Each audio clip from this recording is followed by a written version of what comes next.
Musa alayhissalomning davrlarida bir choli kampir bo'lgan ekan. Bir kuni kampir choliga aytibdiki, "Ey chol, Musa Alloh bilan gaplashyapti ekan. Bir so'raychi, biz ham boy bo'larmikinmiz?" Chol o'tin terib kelar ekan, sotishar ekan, bir kunlik ovqatiga bemalol yetar ekan, kunlari o'taverar ekan.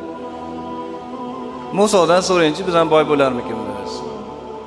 Chol Musa alayhissalomni ko'rganda, "Ey Allohning payg'ambari, Alloh bilan gaplashyapsiz ekan.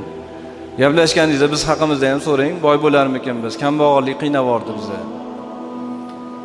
Musa alayhissalom xo'p deb Alloh bilan roz aytishganlarda, "Ey Parvardigor olam, ikkita choli kampir bandeni o'zing bilasan. Shular menga shu omonatda aytishuvdi.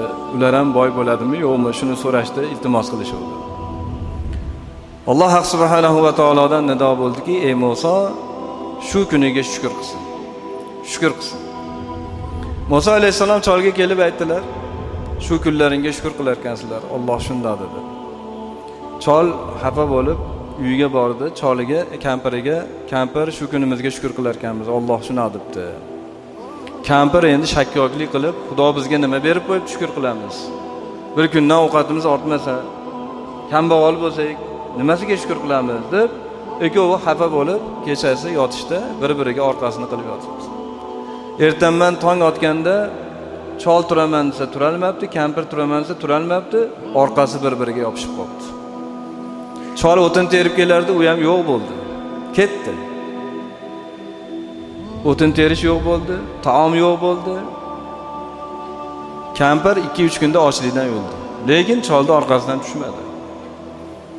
1-2 kun o'tgandan keyin issiq paytlar ko'chadan o'tib bo'lmay qoldi.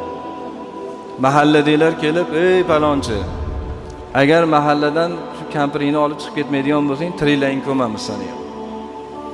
Chol emgalab bir narsa qilib chiqib ketdi tashqariga. Chiqib, "Ey Robbim, o'zingga shukrlar bo'lsin.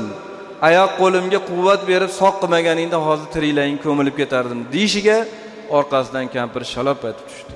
Qutuldi azobdan. Agar shukr qilmasak shu, Alloh shokirlardan qilsin.